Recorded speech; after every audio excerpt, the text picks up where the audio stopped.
Sahana bhavatu, Sahana bhunaktu, Saha viryam karavavahai, Tejasvinavadhitamastu ma vidvishavahai. Om Shanti Shanti Shanti.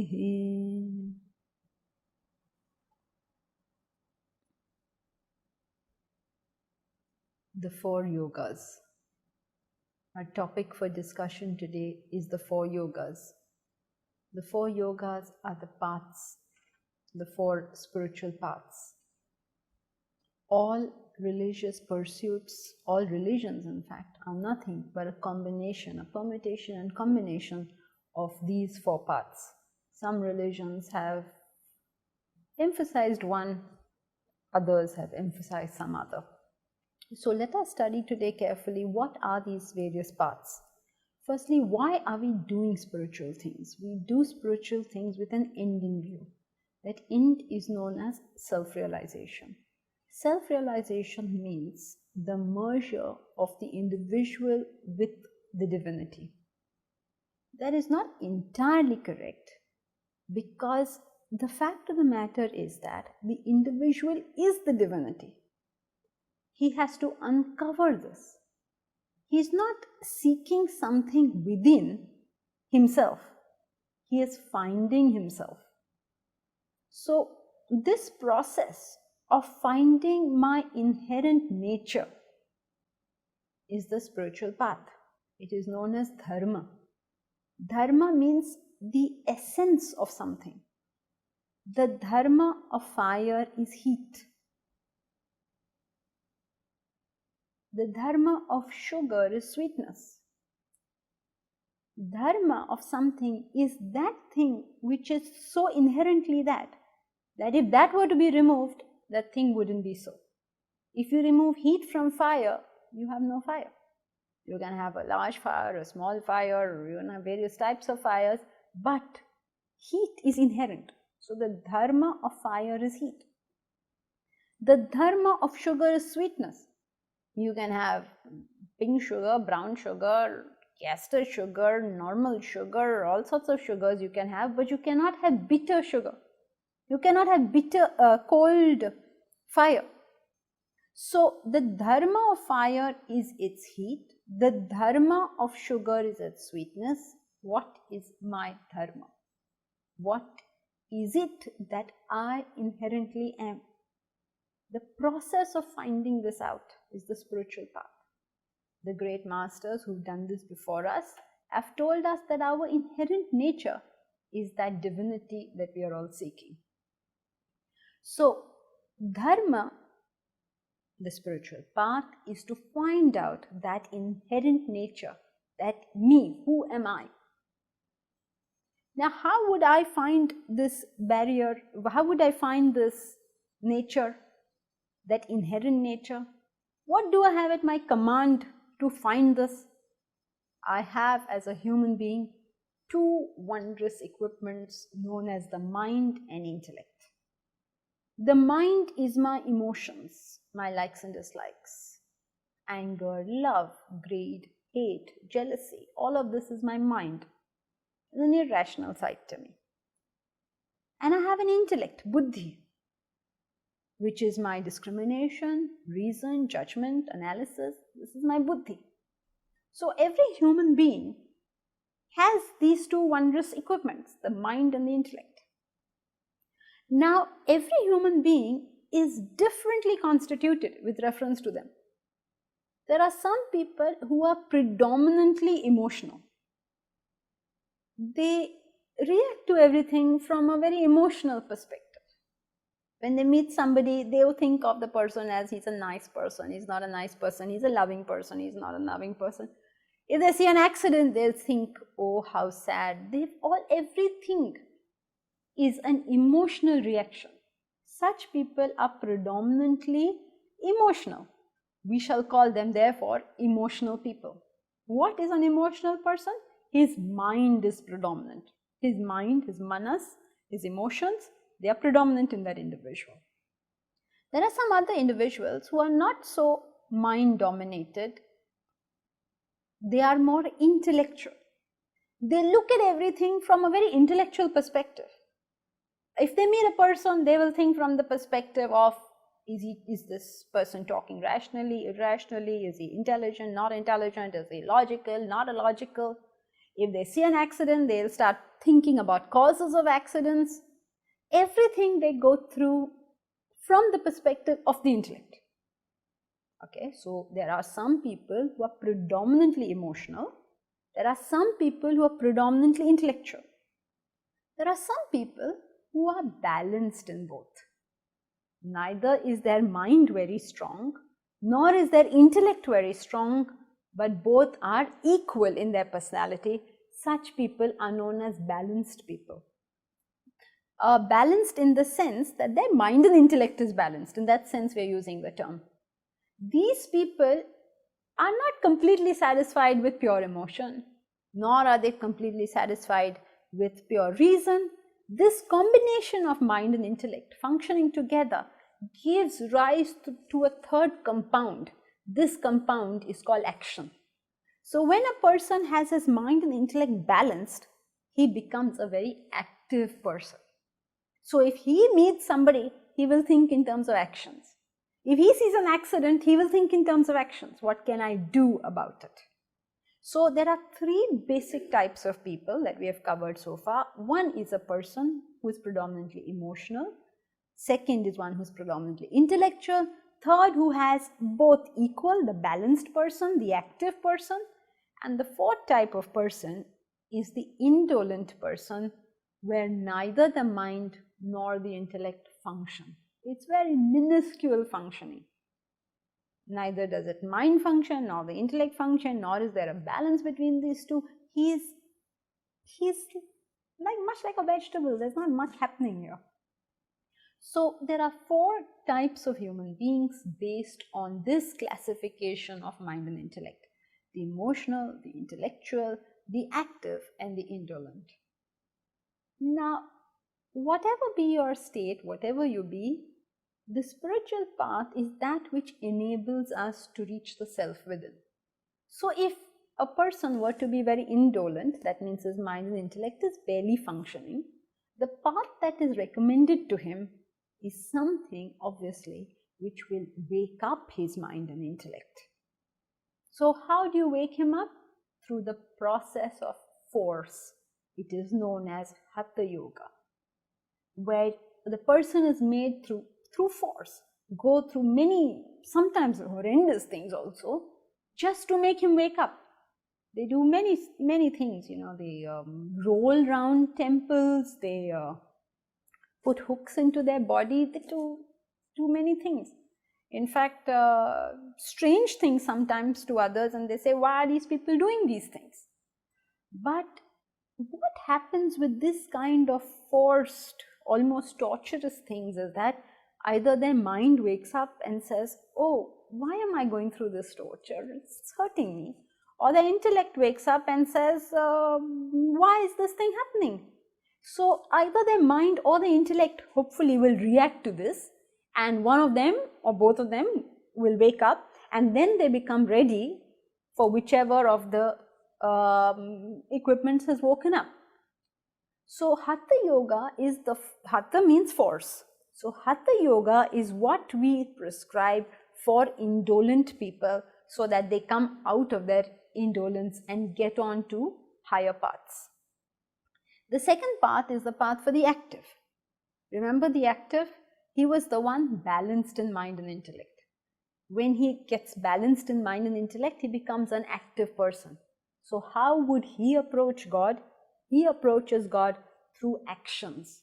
He feels satisfied only when he is acting. So a karma yogi is a person who uses his actions to reach God. Now this is an important thing for us to understand, because mostly all of us are acting. Then what is the difference between us and a karma yogi? When I perform actions for my own personal interests in life. These are known as selfish, self-centered actions. They do not come under the title of Karma Yoga. There are some people who perform good, noble actions, pure, unselfish actions. Do they come under the title of Karma Yoga? No, they don't come under the title of Karma Yoga. So if it's not noble, unselfish actions that come under Karma Yoga, then what comes under Karma Yoga? Karma Yoga, when we do actions for the purpose of, with the intent of, as a means of self-realization, as a means of spiritual growth, only then does it become Karma Yoga.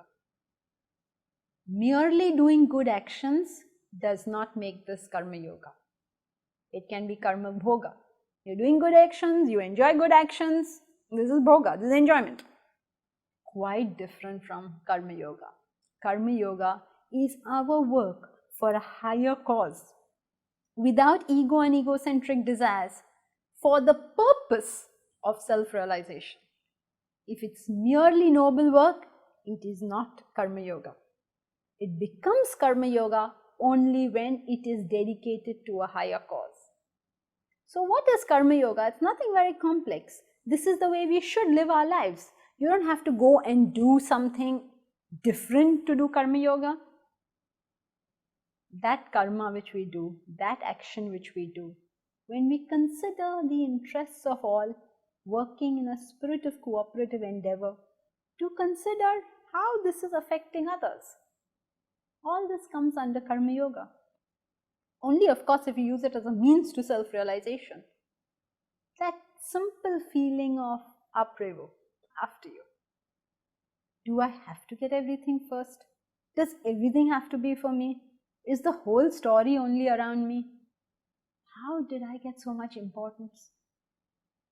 Even if I consider only human beings on this planet, I am 1 in 6 billion. How did I get this importance in life? I'm constantly looking at everything from a very petty, individualistic perspective. This cannot be Karma Yoga. Karma Yoga means I'm able to work in a spirit of cooperative endeavor. I'm able to consider the interests of others. I understand that this planet, this world, it's for everybody, not just for me. In fact, I have received so much that if I were to keep on doing things for the rest of my life, I would not be able to repay the debt of nature. So this capacity in us, for us to work together towards a common cause, a higher cause, a nobler cause, as a means to self-realization, this is Karma Yoga. This is meant for the active person, the one who is balanced in mind and intellect. The third type of person, the emotional person, he will not relate so much to action. He doesn't have that many actions. He relates to emotion. So the spiritual path takes him to self-realization through his emotions. Those pure, noble emotions that purify our personality. So what is Bhakti Yoga? What is devotion? Devotion is nothing but love. When we use the word love, we are talking about that affection we feel for those who are our equals and lower. When we use the word devotion, we are using it in the sense of love and affection for something higher. So I love my spouse, I love my children, I love my dog, I love my furniture, but I am devoted to my parents, I am devoted to my country, I am devoted to God. So devotion is nothing but love.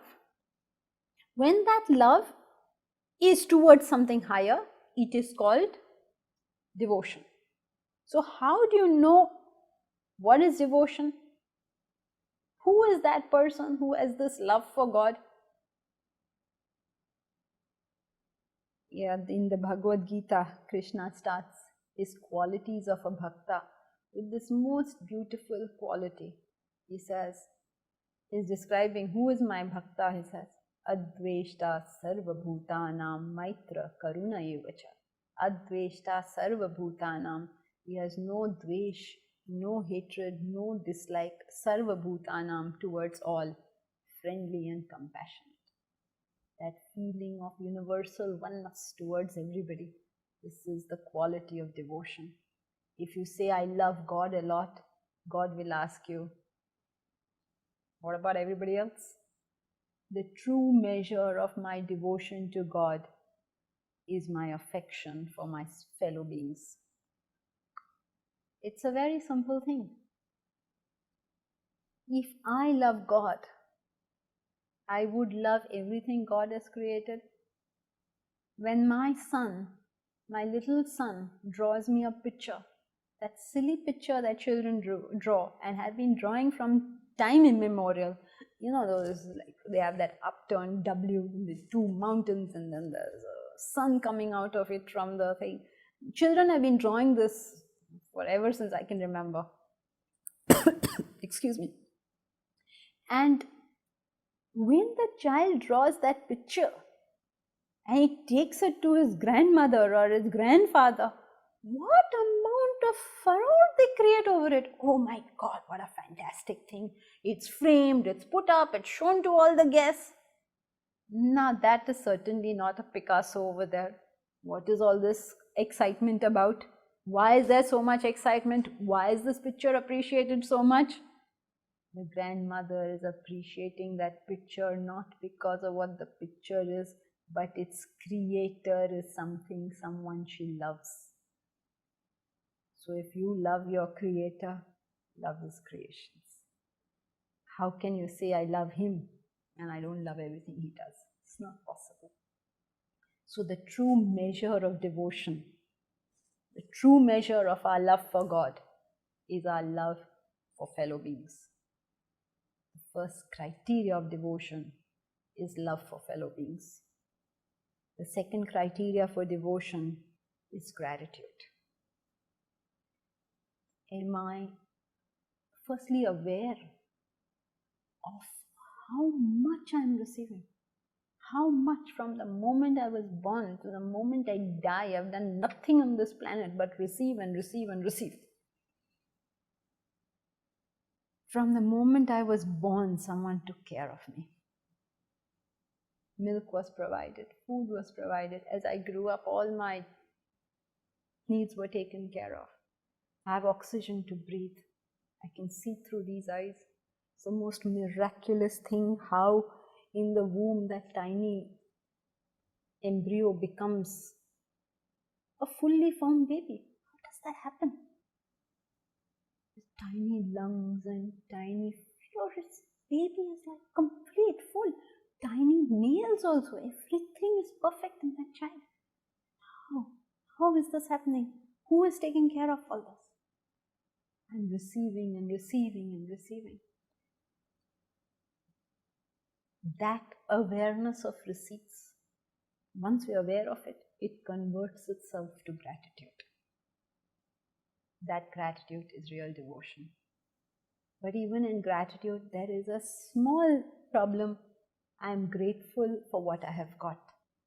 So we have to, when we come to the level of gratitude, take it back to the state of awareness and say, wonderful, these are all the receipts that are there, going on constantly.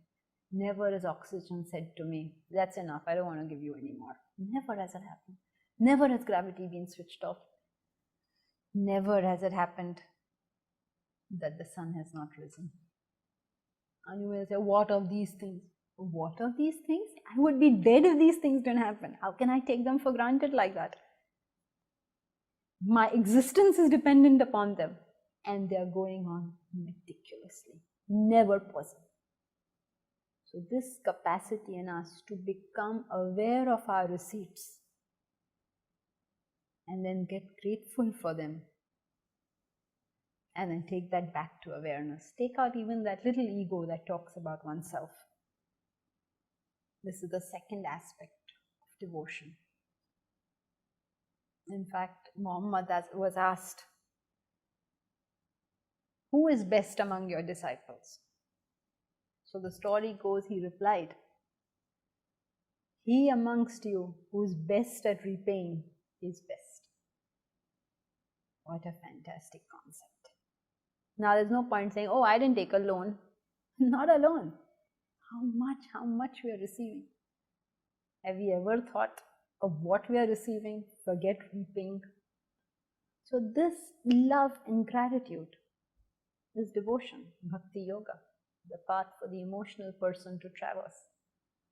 The fourth path is the path for the intellectuals, Jnana yoga.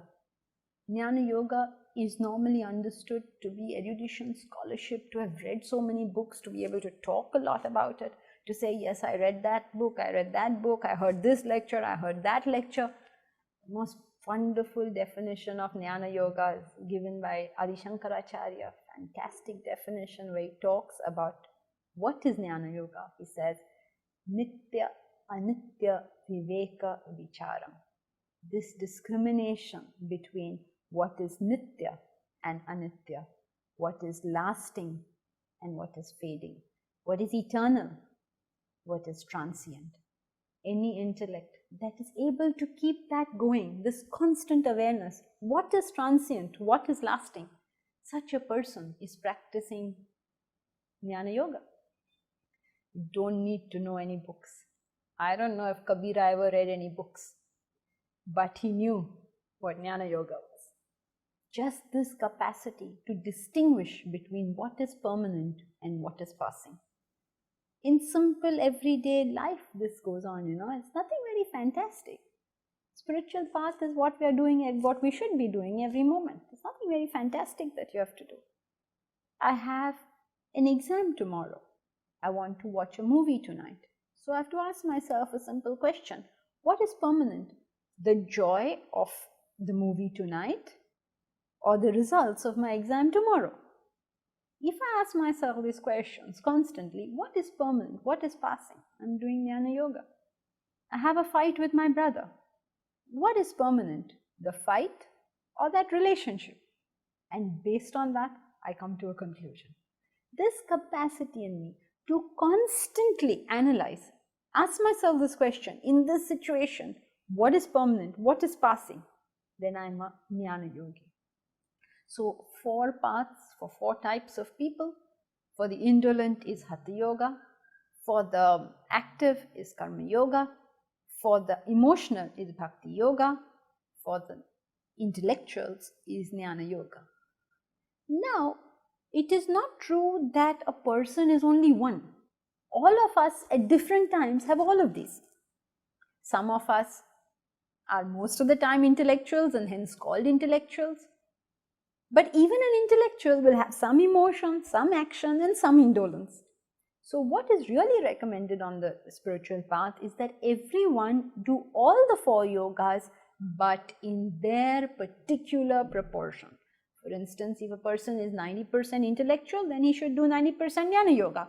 And if he has got 2 to 2 of the other, then 2 to 2. Sorry, that doesn't make up 100. But if you, whatever of the rest you have, do that much.